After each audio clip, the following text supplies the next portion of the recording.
Yeah, hi. My name is Evan Godin. I'm a senior lineman at Cherry Creek. I play guard. I played tackle before. But yeah, I had a great season with the guys. I'm happy to be here. Very, very good. And we're very, very glad to have you here, Evan. Uh, as you heard, that was Evan Godin from Cherry Creek. I'm Gideon Egner. With us also is our other host for this interview, Cody Stoffer. And yeah, you're listening to Playmakers Corner. And I mean, you already took out the where where you're from and where you played, but when we're going through these interviews, we like to get to know the player as a person rather than just what you got going on the field. And each of us has that formative sport viewing experience that really helps our development and our appreciation of the game. And starting off, what has been your favorite sport viewing experience? Not something that you've played in, but something that you've seen either live, uh, watching on the TV. I don't know if you'd be listening on the radio at all, but just along those lines. Oh, if we're talking about just like watching a game, I had a lot of fun when I went to CSU for a game day visit when they were playing Utah Tech. I liked that experience. I saw Muhammad Kamara. He went off. He just destroyed their right tackle. That was great seeing that. You know, great experience just to watch and to be around the environment. I mean, aside from the lightning delays, right? Yeah. Yeah, I was at that game too, and I was half tempted to leave during halftime if I'm being honest. But yeah, but and I mean, watching how he did against Mo Kamara, what were your thoughts? Like, would you've like as an offensive lineman, what would you have done differently guarding a really ferocious DNs like that? You kind of, I think that the right tackle, especially because they had their right tackle injured, if I'm correct, like I think around second quarter, so they brought in this freshman, I'm pretty sure. And when you're going up against like fast, strong guys like that, if like you even like lunge at them a little, they can easily just take that inside. So I think if he stayed square and sat back a little more, anticipated the bull rush rather than lunging out and like losing his center of balance, I think that would have been a lot better for him. Makes sense, though. I mean, regardless of play style, it's always tough to deal with Mo Kamara. Oh yeah. Yeah, but you're not too easy to handle yourself, for opposing defenders and whatnot. So it's fun to hear you talk about the other side of the ball, but I kind of want to mesh that line here between fan and player and just kind of get an idea of who are some guys that you modeled your game after, whether that be high school, college, or professional level that you're like, yeah, I want to play like those guys. And it could be one athlete or it could be a handful as well. So okay, I love watching Quentin Nelson. I love watching his tape. He knows so much about the ball. He knows so much ball. He knows where the backers are, where they're coming from. He knows how to pull. He knows exactly where to go and when to be there.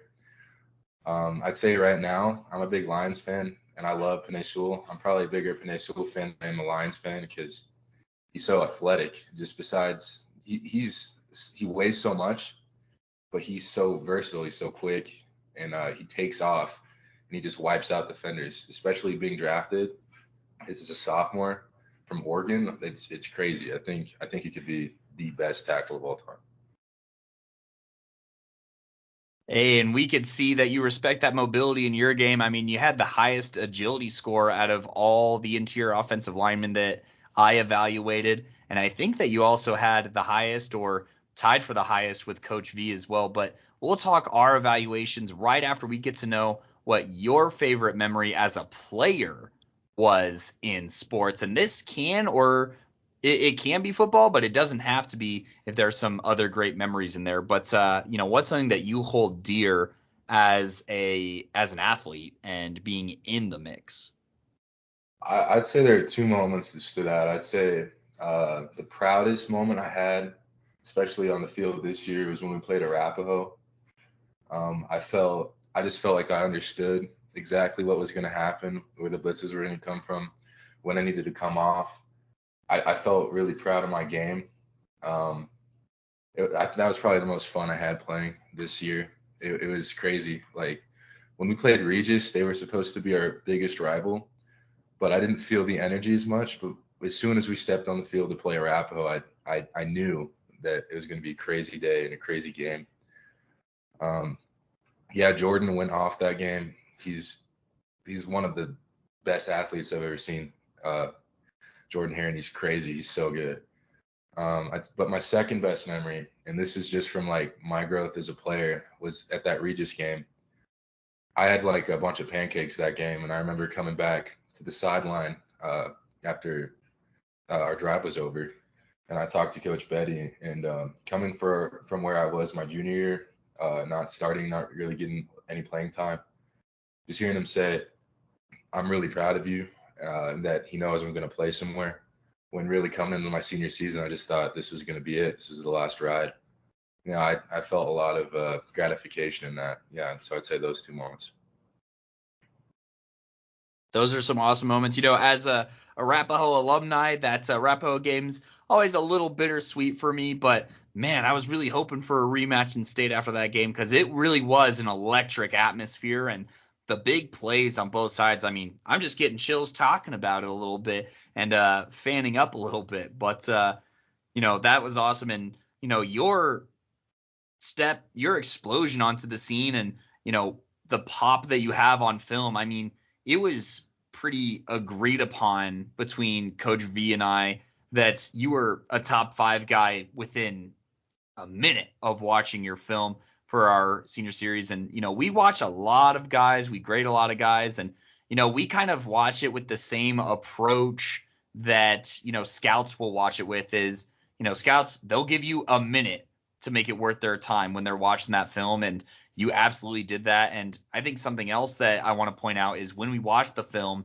we also watched Jason Zendamela, who's committed to USC, and we also watched Cooper Cousins, who's committed to Penn State. So we watched some of the highest rated players in the country prior to watching y'all's film and getting a chance to evaluate that. So when we're grading this film, it is on a national scale, which I thought was really exciting. But I want to stop talking about what I thought of it and kind of give you a chance to react to our film evaluation, some things that you think, we got right, maybe some things you think that we were off the mark on, or any clarifications that you want to make. This is the time. But if you agreed with us entirely, that's okay to say too. I agreed with most of what you guys are saying. I would agree at the start of the season. I was I never played guard before. I played tackle before, and I had the double teams with the nose guard.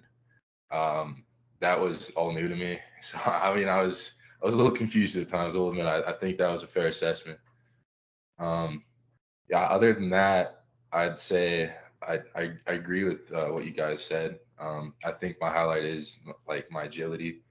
I think my weakness is sometimes not being totally aware of where the ball is, like in comparison to where I am, because I think pretty fast, because Polling's like go, go, go.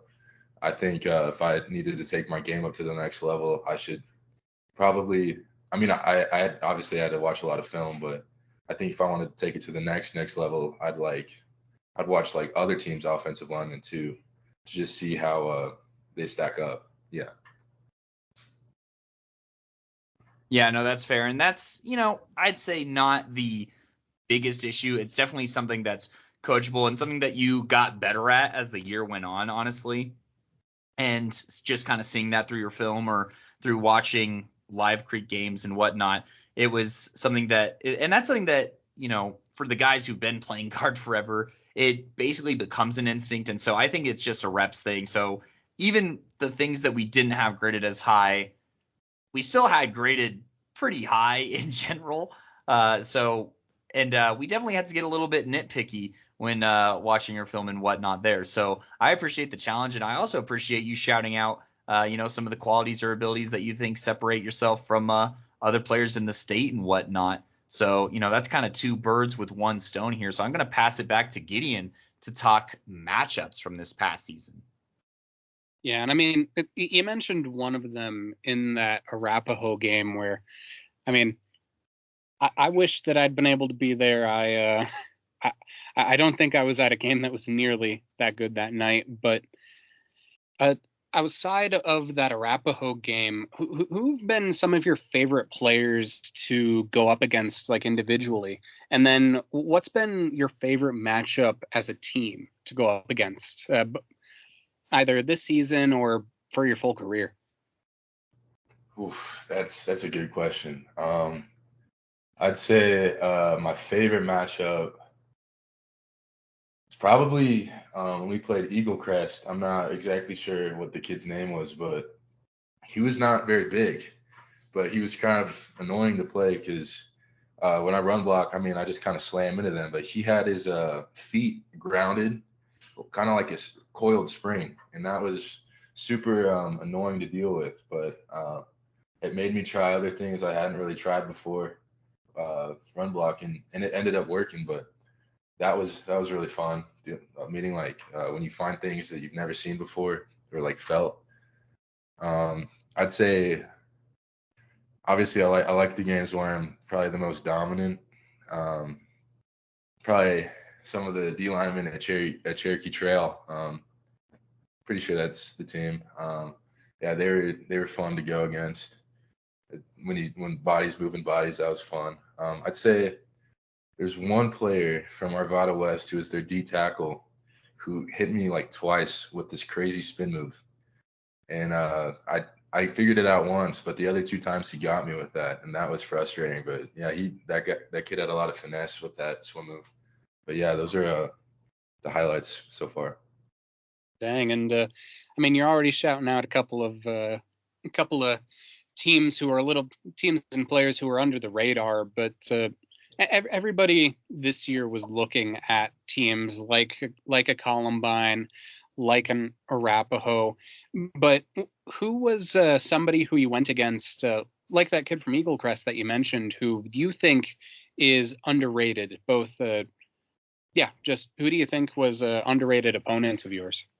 Yeah, I'm not gonna say names, but sometimes you hear about these guys who are like supposedly crazy and who like your coaches warn you. They're like, oh, you got to be ready for this. You got to be able to. He's gonna spin off you. He's gonna do that, and then you get to the game, it doesn't happen. So then you're like, okay, that that didn't happen. I was kind of overestimating. And then like some of those games, like again against Arvada West, I think the kid's only a sophomore too, which is crazy, or sophomore or junior. But that swim move was crazy. That I had a lot of respect for that. Also, I think there's a nose guard. Forget what's the name. I think it was like the third team we played. I don't exactly remember the team, but Was it Chatfield, yeah, maybe? Chatfield. Yeah, yeah. He had a lot of grit to him, and I respected that too. Sometimes when you're going against interior defensive linemen, they'll just try to shed the block and just immediately get to the running back. But he came with a lot of intention and ferocity, and I have a lot of respect for that as an offensive lineman. I'd say those two. Right, yeah, and I mean, having seen Chatfield, I saw them against Grandview in the playoffs, and I think I know who you're talking about. That kid was straight hustling. Yeah, Whew, yeah, that, and I mean, certainly like Arvada West. You mentioned the kid's only a sophomore, probably one of the top young cores in the state when you're looking at it. But then that brings us to our next question, which, I mean, you really got a lot more opportunity this year than you have in previous years, and that does make me wonder who's somebody that you've either gone against, that Cherry Creek has either played in the past that you weren't able to get as much playing time against, or like who's somebody or a team this year who you wish that you'd been able to go toe to toe with?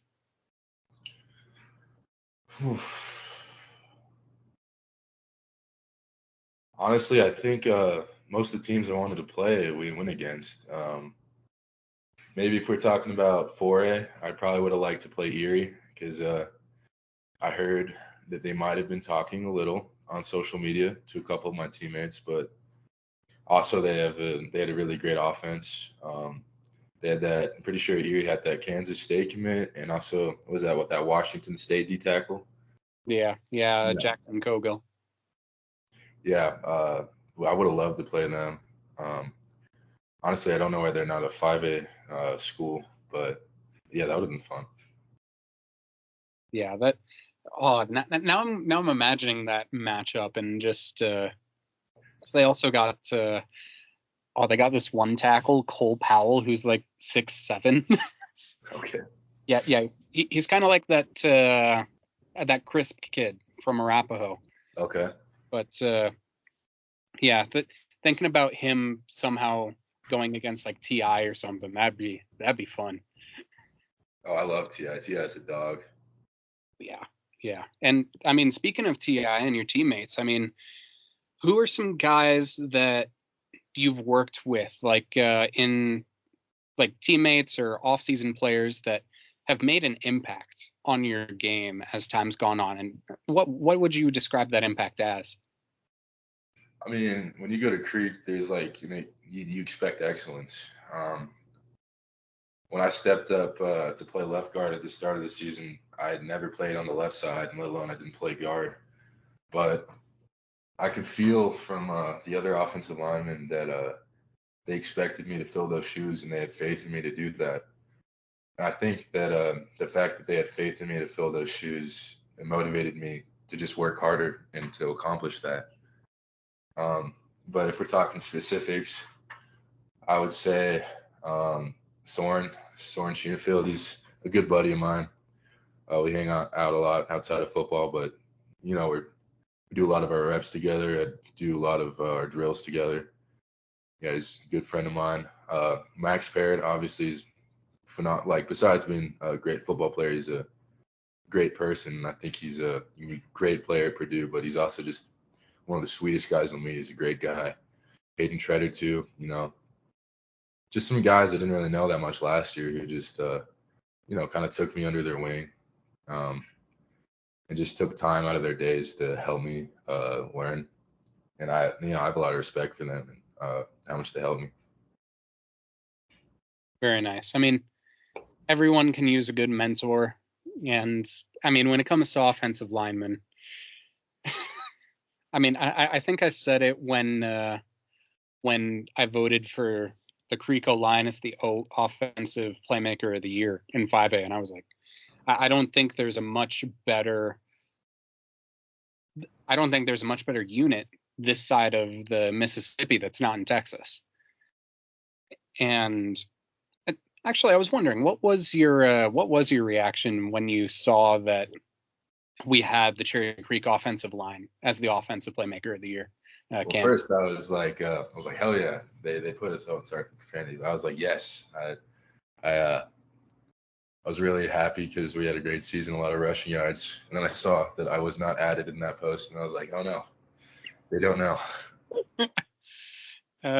Yeah, that I'll straight fess up. That one was on me. I forgot, but thank you for messaging us and getting that clarified there. So always good to set the record straight. And I mean, being able to see all you guys like in person again at state was really a good experience to be able to see how that unit functions because I saw the version from last year, but whew, and I mean, kind of bringing it back out to the national level in terms of Colorado talent.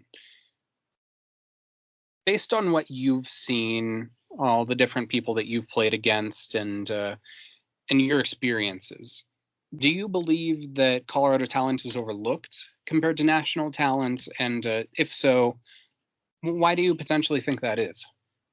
Yeah, I mean, I don't think a lot of colleges are just looking in Colorado. They'll go to places like Arizona, they'll go to California, Florida, Texas, and sometimes I think they send so many recruiters out there, and then they over recruit and they grade some guys too highly.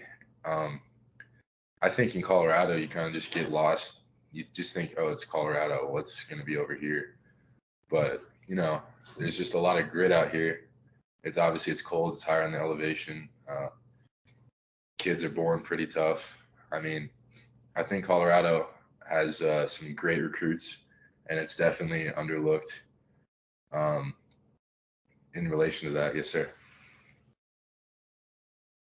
Well, yeah, I mean, couldn't have said it better myself personally, but now I'm going to toss this over to Cody for a quick season review.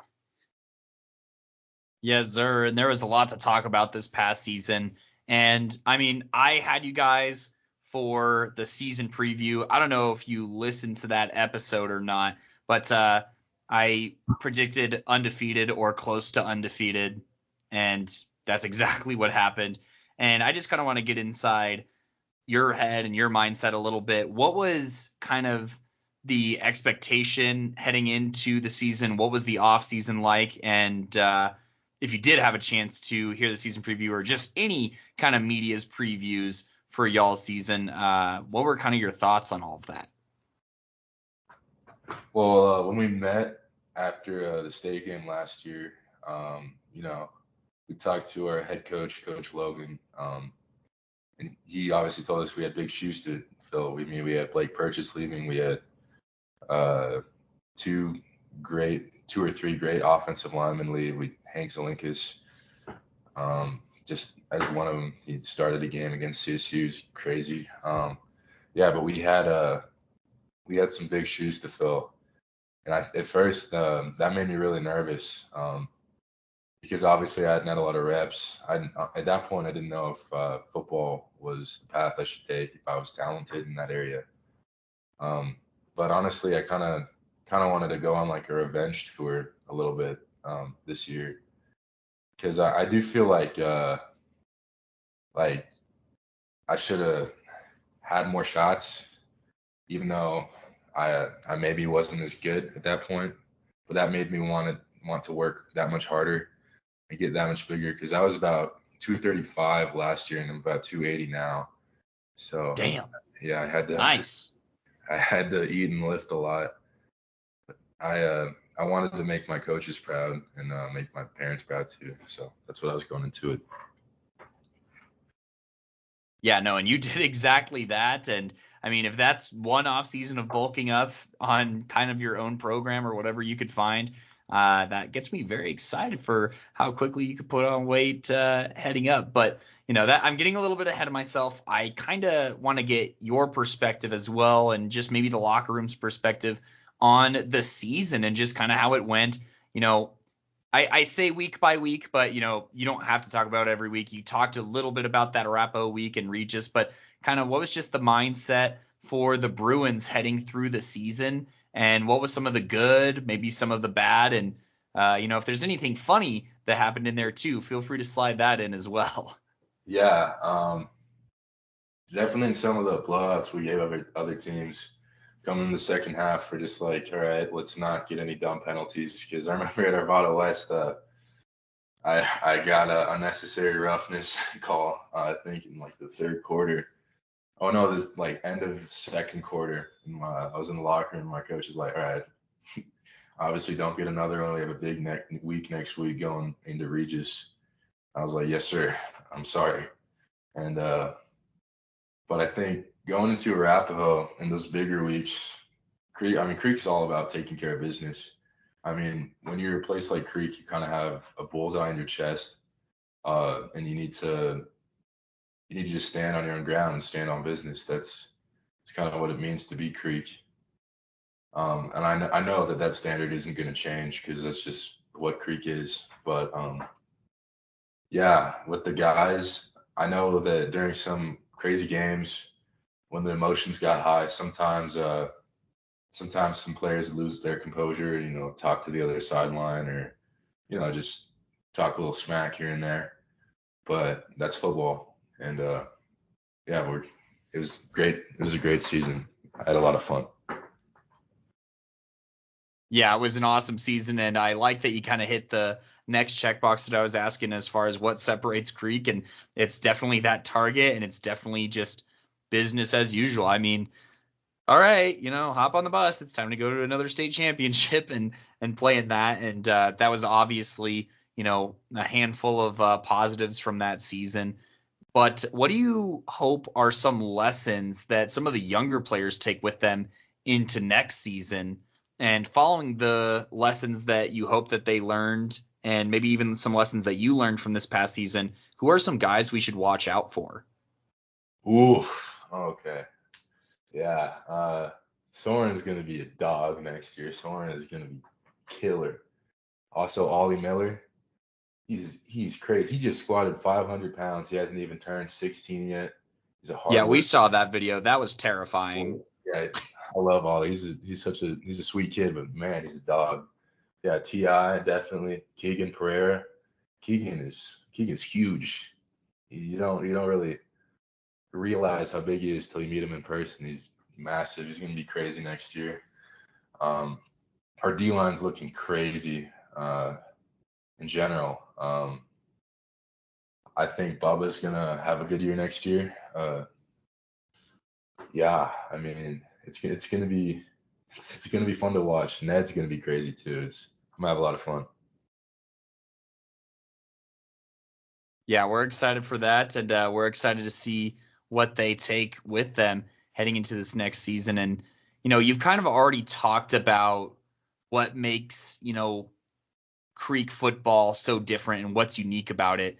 But I guess, what does it mean to you to put on those pads and wear that blue and red? And what does it mean, or what is different, I should say, about the Cherry Creek community as it stands, as a school athletically, and just in general, the support that you guys get and what it means to, strap in that chin strap and get locked and loaded on the field as a Bruin?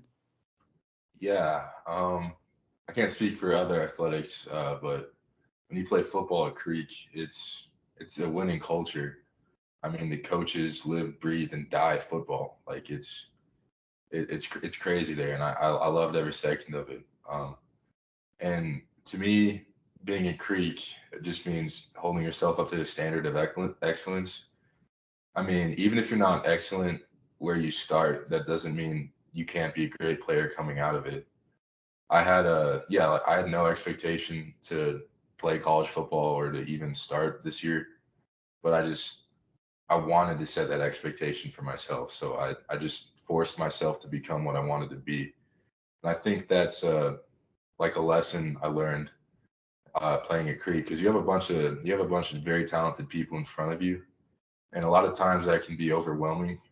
Just comparing yourself to someone that good, kind of just lose sight of where you need to be. But I don't know. I realized that I wanted to be great. I wanted to be like those guys. And I think holding yourself to that standard of excellence is what it means to be a player at Creek, and what it will mean for the future of Creek football. Yeah, I mean, it's been for sure business as usual. And, it even goes, obviously, in the Logan years, it's been a whole nother level. But, I mean, Creek has always been a fierce competitor in basically every single sport for as long as I can remember, and even back into the 90s. And, my uncle, my dad played against Creek back in the day when they played and stuff like that. So, that tradition is definitely really rich, and it's good to see that it pushes players and it pushed you to heights that maybe didn't seem possible or weren't within view. And I'm really glad that it did, because I mean, I had a lot of fun watching your film and watching Creek play this year. I got to watch them in that Ralston Valley game for the opener live. I got to see that Arapahoe game. Coach V watched the Ralston Valley game, and then obviously Gideon and I were at state. And even though it wasn't the ultimate result, I mean, still lots of good plays and fun times to watch during various parts of that game. So that's awesome. And that kind of takes me to my next question here. And you guys got to experience a lot of this. You got to experience a lot of it, both playing and, from just being around it. But what would you say is different about playoff football compared to the regular season, if you just had to choose some things to kind of lay down? Honestly, I felt like that Arapahoe game felt a lot crazier than some of the playoff games I played in. I twisted my ankle, I think, the second game of playoffs, so I missed that game. But coming in that first round, is the same standard was there. Just taking care of business and winning, but also winning well, because it's one thing to win but make a lot of mistakes, but it's another thing to clean up your game. Um, yeah, I think playoff football, there's that factor that if you lose, you're done. You can't come back from that. Other than that, that standard of excellence didn't really go away. So yeah, Just another day in the shop for the Bruins, really. But no, I definitely think that kind of something that you alluded to a little bit is, it's one thing to win, but it's another thing to win clean. It's another thing to win perfect. And, that emphasis on perfection, obviously not everything is going to go your way in the postseason, but if you play perfect, it's pretty hard to lose or darn near close. So I think that those are some things that you pointed out as well, that I think stick out. But, you talked about it a little bit, how you weren't sure what it was going to look like heading into your senior year. And now that we are here, you do have a handful of offers here. And I'm going to let Gideon kind of take the lead on what that kind of process looked like. Yeah, and thank you very much. And I mean, listening to what you've been saying, like, you weren't really sure about if you were at the level to be able to play in college, and I mean, not really fully starting until your senior year. There's I mean, that sounds like a little bit of a time crunch compared to some guys, and that kind of makes us wonder, like, would you mind giving us the lowdown on like what your recruiting journey looked like, and what some of the things that like you're looking for in a program are? yeah. I got my first offer back in October when I went down to CSU Pueblo, and that was a really cool experience. Honestly, I didn't really, I didn't really know that football was over. I started processing that the season was over, and then it's that next step. College is next. I think. Well, I'm looking for a winning culture. I'm looking for a place. I want to be an engineer with a good engineering program. A good team culture. A community of players. Probably close to home would be nice. But yeah, I'm looking forward to that next stage of my life. That's gonna be fun. Heck yeah! I mean, here at school right now, and I can definitely tell you, it's one of the best and biggest changes that you'll ever see. And I mean, you talked about being close to home, and I mean, here in state alone, we have a bunch of really really quality programs, and we know that you have a couple of offers on the table. You got looks from schools like Sioux Falls, Western, Adams State, Nebraska Kearney, CSUP, Black Hills State. Um, but we know it's probably a long shot, but we always ask just to be sure. Are you ready to make your decision? I think I need a couple more weeks, 1 or 2 more weeks. I'm going up to Colorado School of Mines this weekend on an official visit. I'm going up to Idaho State the following week on an official. I mean, I've talked to a couple FCS schools too. Um, you know, it's kind of stressful when you get pressured to just commit after a visit, even though that commitment will dictate what happens for the next 4 or 5 years of your life. So, I mean, I don't know if I'm ready to commit yet, but I just kind of want to weigh my options a little more. Um, but yeah, that's where I'm at. Hey, that's the wise decision. Don't want to pressure you into anything. It's kind of sounds like I don't know if you've bought a car yet, but it's I had to go through the used car buying process, and sometimes you get out of somewhere, and it it sounds obviously not exactly the same, but it sounds similar, where you may not be feeling something, and all of a sudden you're stuck in like a hour-long conversation about something you're not exactly meshing with, or something where they're saying, hey, listen, you got to make this decision now when it's not really a rush. You got your own timetable to work on, right? Yes, sir. Yeah, exactly. And I mean, obviously it's the recruiting landscape has changed a lot in the past few years, and with that has come media, social media presence as a bigger factor. And what do you think about social media and how it's like impacted your recruiting journey? Yeah, I mean, Coach Betty did a great job helping me with that. He's contacted schools on my behalf. He's reposted my stuff on Twitter, and that's helped a lot.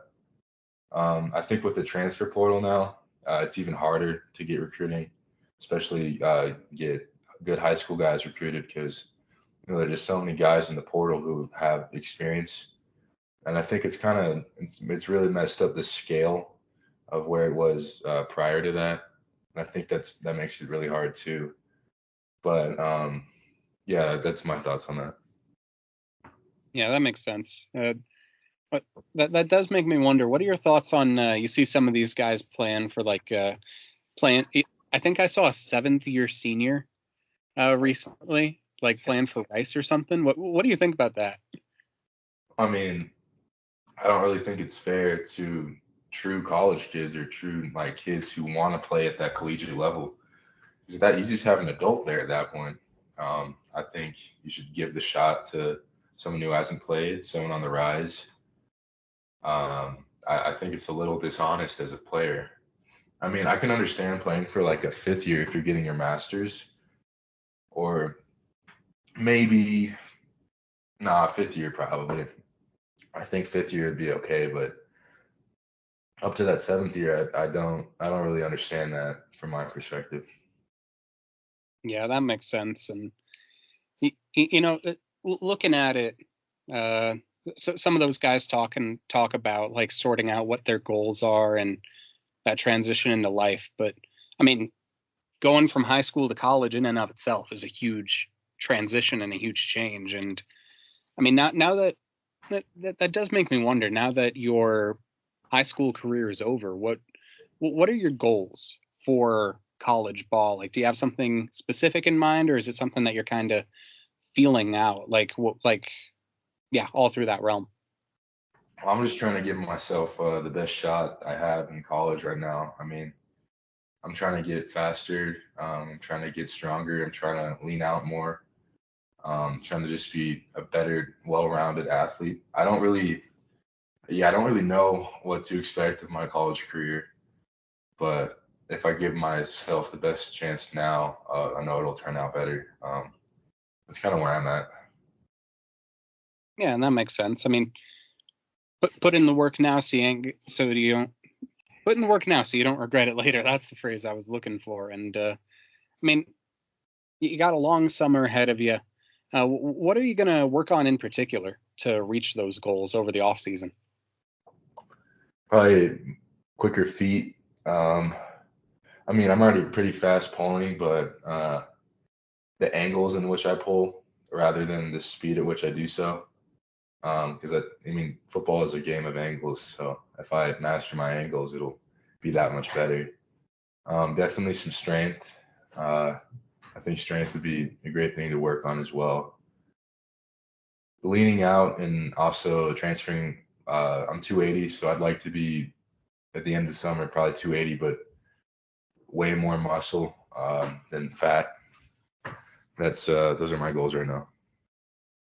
Very good. And yeah, that all makes sense to me. And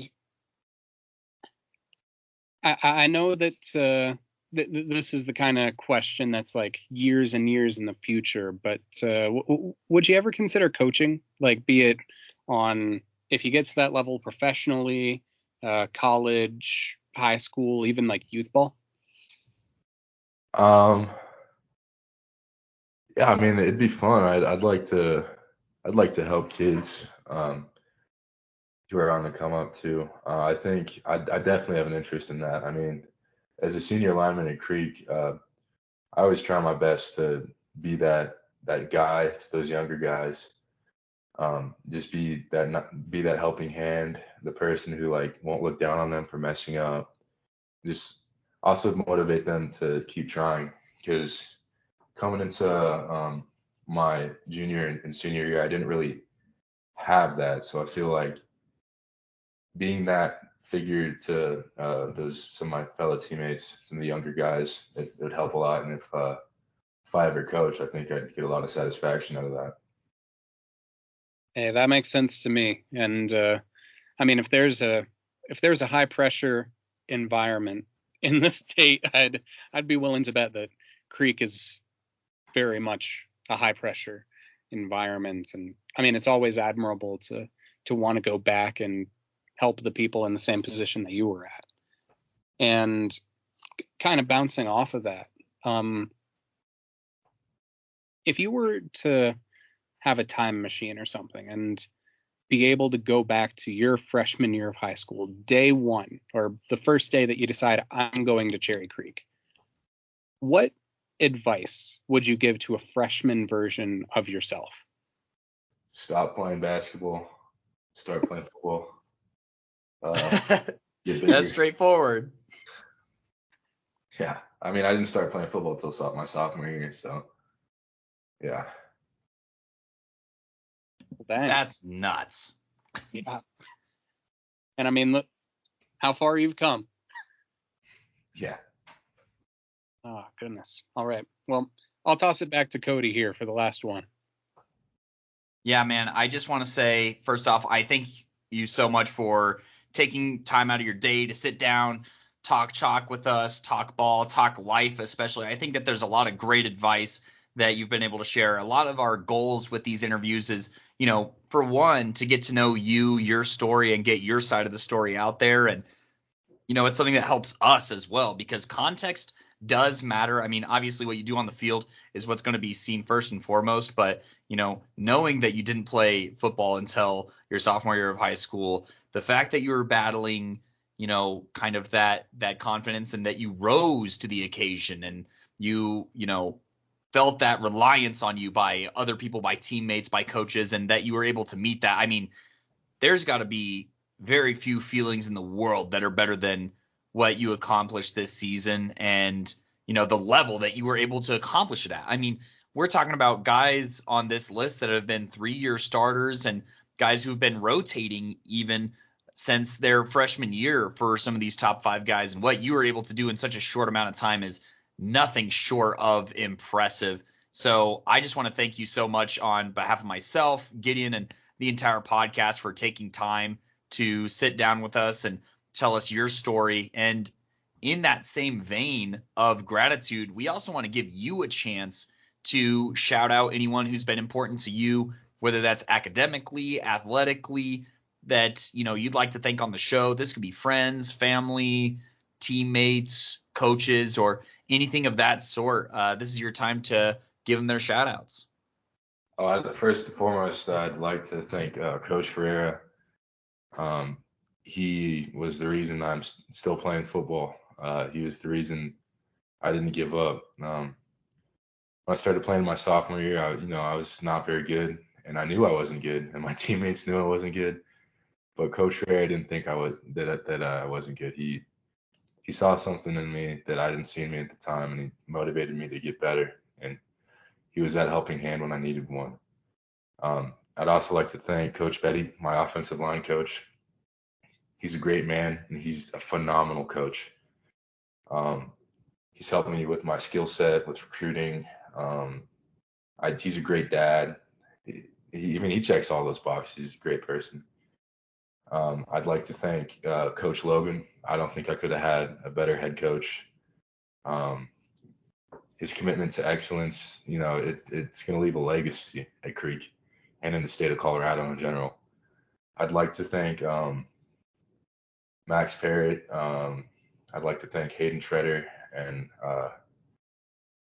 they've been great people to me. They've been great helping hands. I'd like to thank my mom and dad for going to my games, for picking me up sometimes and motivated me to work hard.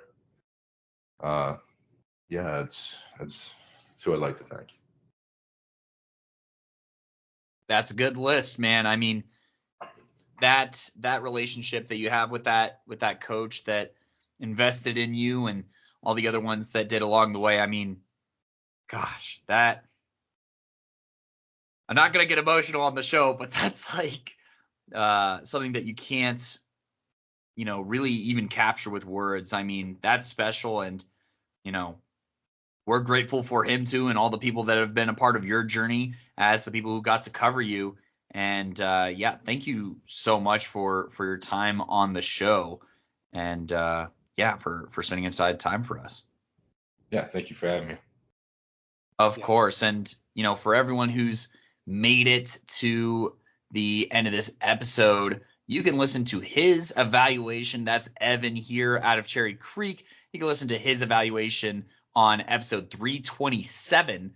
And he was our number 3 ranked interior offensive lineman of the class of 24 in Colorado at an 85.85. And that, like Evan mentioned, was only on a couple of years of experience. And in his words, no one else's, he said, I knew I was bad as a sophomore. So to go from arguably 0 to hero, that's the way to do it. And I love the story and appreciate you sharing it. And to hear, like I said, that full evaluation, you could do that anywhere you listen to podcasts, Spotify, Apple Podcasts, Google Podcasts, YouTube as well. Go ahead, like, subscribe, follow to all of those platforms to hear other stories, evaluations, film breakdowns, all of that jazz, as well as other content. We'll have some clips of Evan as well on the TikTok with some notes that we took that were a bit more specific. That's at Playmakers Corner. That TikTok will be reposted on various medias, as well as other graphics, highlights, and breaking news on our stories or post via Twitter/X at Playmaker Corner,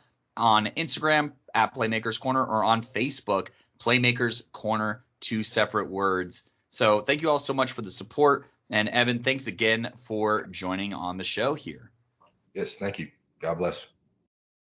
I'm Evan Godin, class of 2024, interior offensive lineman at Cherry Creek, and you're listening to Playmakers Corner. Let's go. How can you not get excited about that?